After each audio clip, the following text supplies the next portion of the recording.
வணக்கம். இன்னைக்கு நம்பிக்கைன்ற ஒரு வார்த்தை, அதை பற்றி பார்க்கலாம். ஒரு சின்ன புராண கதை. கங்கை கரையில் ஒரு பண்டிதர் கங்கை நதியை பற்றின பெருமையெல்லாம் சொல்லிட்டு இருந்தாராம். கங்கை நதியில் போய் நீராடுறவங்களுக்கெல்லாம் பாவங்கள் முழுசாக கழியும் அப்படின்னு சொல்லிட்டு இருந்தாராம். இதை கைலாசத்துலேருந்து கைலாசநாதரும் பார்வதி தேவியும் பார்த்துட்டு இருந்திருக்காங்க. அப்போ பார்வதி தேவி கைலாசநாதர் கிட்ட கேட்டாங்களாம், எல்லாருமே இதே மாதிரி பாவங்களை கழிச்சுக்கிறதுக்கு கங்கை நதியில் குளிச்சுட்டு பாவங்கள்லாம் கழிஞ்சிடுச்சு அப்படின்னு சொல்லிட்டு சொர்க்கத்துக்கு வந்துட்டாங்கனாக்கா இவ்வளோ பேருக்கு சொர்க்கத்தில் எங்கேருந்து இடம் இருக்கும் அப்படின்னு கேட்டாங்களாம். அப்போ கைலாசநாதர் சொன்னாராம், அது அப்படி இல்லை, கங்கை நதியில் குளிக்கிறவங்க அத்தனை பேரும் முழு நம்பிக்கையோடு குளிக்கிறாங்கன்னு சொல்ல முடியாது. இந்த பண்டிதருக்கே கூட அவர் கதை சொல்கிறாரே தவிர அந்த பண்டிதருக்கே கூட முழு நம்பிக்கை இருக்குமான்னு தெரியாது. யார் முழு நம்பிக்கையோடு கங்கை நதியில் குளிக்கிறாங்களோ அவங்களுக்கு மட்டும்தான் முழுசாக பாவம் கழிக்கப்படுது அப்படின்னு சொன்னாராம். சரி, அப்போ யார் நம்பிக்கையோடு குளிக்கிறாங்க, நம்பிக்கை இல்லாமல் குளிக்கிறாங்கன்னு எப்படி தெரிஞ்சுக்கிறது அப்படின்னு கேட்டாங்களாம். சரி, நீ என்னோட வா, நான் உனக்கு காட்டுறேன், நம்ம அங்கேயே போய் தெரிஞ்சுக்கலாம் அப்படின்னு சொல்லிட்டு 2 பேரும் வயதான தம்பதியர் மாதிரி வேடம் உருமாறி என்ன பண்ணாங்க, தோற்றம் மாறி அந்த கங்கை கரைக்கு போனாங்களாம். பண்டிதர் அங்கே சொல்லிட்டு இருந்திருக்காரு கதை. அதை கேட்டுட்டு சரிவா நம்மளும் போய் கங்கை நதியில் குளிக்கலாம் அப்படின்னு சொல்லிட்டு 2 பேரும் கங்கை நதியில் குளிக்க போகிறாங்களாம். அப்போ அந்த தாத்தா சிவன், தாத்தா வேடத்தில் இருக்கிற சிவன் தண்ணியால் இழுத்துட்டு போக தண்ணி இழுத்துட்டு போக ஆரம்பிச்சிருச்சு அவரை. ஸோ பாட்டி என்ன பண்ணாங்க, கத்துற உதவி கேட்டு எல்லார்ட்டையும் உதவி கேட்டு காப்பாற்றுங்க, என் கணவரை காப்பாற்றுங்க அப்படின்னு கத்த ஆரம்பிச்சிட்டாங்க. அப்போ இந்த பண்டிதர் நான் காப்பாற்றுறேம்மா உங்கள் கணவரை அப்படின்னு சொல்லிட்டு அவர் போகிறார். அப்போ அந்த பாட்டியம்மா சொல்கிறாங்க, யார் எந்த பாவமுமே செய்யலையோ அவங்களால மட்டும்தான் அவரை காப்பாற்ற முடியும் அப்படின்னு சொல்கிறாங்க. இதை கேட்ட உடனே பண்டிதருக்கு தான் செய்த பாவங்கள்லாம் ஞாபகத்துக்கு வர ஆரம்பிச்சிடுது. ஸோ அதனால் அவரால் முன் காப்பாற்ற முடியல, தலை குனிஞ்சு ஒதுங்கி நிற்கிறார். இன்னும் சிலரும் வராங்க. இதை கேட்டுட்டு, ஐயோ நாங்களாமும் நிறைய பாவம் செஞ்சுருக்கோம், அதனால் எங்களாலையும் உதவ முடியாது அப்படின்னு எல்லாரும் ஒதுங்கி போயிடுறாங்க. அப்போ அங்கே ஒரு முரடன் வரான். அவன் நான் காப்பாற்றுறேன் பாட்டியம்மா அவங்க கணவரை அப்படின்னு சொல்கிறான். இப்போ அந்த பாட்டியம்மா சொல்கிறாங்க, நான் சொன்னது கேட்டுச்சு அவனுக்கு, எந்த பாவமும் செய்யாதவங்க தான் காப்பாற்ற முடியும் அப்படின்னு கேட்குறாங்க முரடன் கிட்டக்க.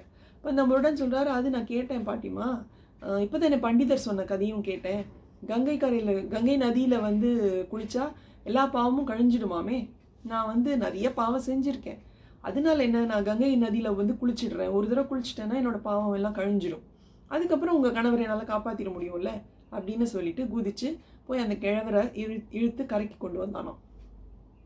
அப்போது சிவனும் பார்வதியும் அந்த முரடனுக்கு காட்சி கொடுத்தாங்களாம்.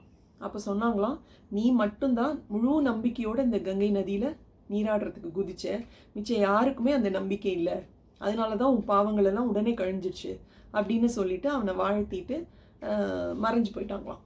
ஸோ இந்த கதையிலேருந்து நாம் தெரிஞ்சுக்க வேண்டிய ஒரு விஷயம் என்னன்னா, நம்பிக்கையோட எந்த ஒரு சின்ன வேலை செய்தாலும், எந்த ஒரு முயற்சி எடுத்தாலும் அதை முழு நம்பிக்கையோடு செஞ்சோம் அப்படின்னாக்க கண்டிப்பாக வெற்றி நிச்சயம்.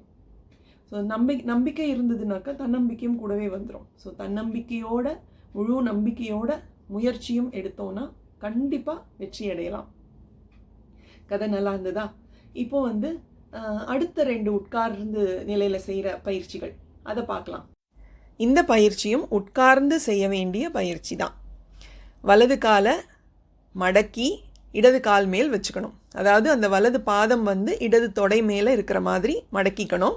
வலது கையால் வலது முட்டி மேலே வச்சு அந்த வலது காலை தொடைய மேலும் கீழுமா ஆட்டணும். ரொம்ப வேகமாக ஆட்ட வேண்டிய அவசியம் இல்லை, மெதுவாக ஆட்டிக்கிட்டு இருந்தால் போதும். இந்த மாதிரி செய்யும்போது நம்ம இடுப்பு பகுதியில் உள்ள தசைகள்லாம் நெகிழ்ந்து கொடுக்கும். இதே மாதிரி இடது காலையும் வச்சு செய்யணும். எவ்வளவு முறை வலது காலில் செய்கிறீங்களோ அதே முறை இடது கால்லையும் செய்யணும். இது பெண்களுக்கு ரொம்ப நல்ல பயிற்சி. ஆண்களும் செய்யலாம், ஆனால் பெண்கள் தினமும் செய்து வந்தால் இடுப்பு பகுதியில் இருக்கிற தசைகள்லாம் ரொம்ப இறுக்கமாக இருக்கிற தசைகள்லாம் நெகிழ்ந்து கொடுக்கும்.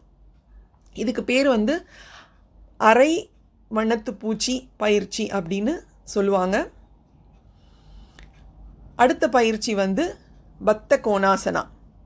இது முழு வண்ணத்து பூச்சி நிலை. 2 கால்களையும் நல்லா மடக்கிக்கணும். பாதங்கள் ரெண்டும் வந்து ஒன்றா இருக்கிற மாதிரி வச்சுக்கணும். 2 கைகளாலையும் கோர்த்துக்கிட்டு அந்த 2 பாதங்களையும் பிடிச்சிக்கணும். முதுகெலும்பை நேராக வச்சுட்டு உட்காரணும். 2 கால்களையும் நிதானமாக மேலும் கீழுமா ஆட்டிக்கிட்டே இருக்கணும். இதுக்கு பேர் பக்த கோணாசனா. இது வந்து முக்கியமாக கர்ப்பிணி பெண்களுக்கான பயிற்சின்னு சொல்லலாம். கர்ப்பிணி பெண்கள் இதை தினமும் ஒரு 50 முறை ரொம்ப நிதானமாக செஞ்சுட்டு வந்தால் சுகப்பிரசவம் ஆகும். இந்த பயிற்சி வந்து செய்யும்போது முக்கியமாக கவனிக்க வேண்டியது முதுகெலும்பு நேராக இருக்கணும். நல்ல கண்ணை மூடிக்கிட்டு கைகளை நல்ல பாதங்களை பிடிச்சிக்கிட்டு அந்த பாதங்கள் விலகாமல் பிடிச்சிக்கிட்டு மேலும் கீழுமா ஒரு 50 முறை நம்ம ஒரு வண்ணத்து பூச்சியாக நம்மளை கற்பனை பண்ணிக்கிட்டு செஞ்சிட்ருக்கலாம். நல்ல பலன் அடையலாம்.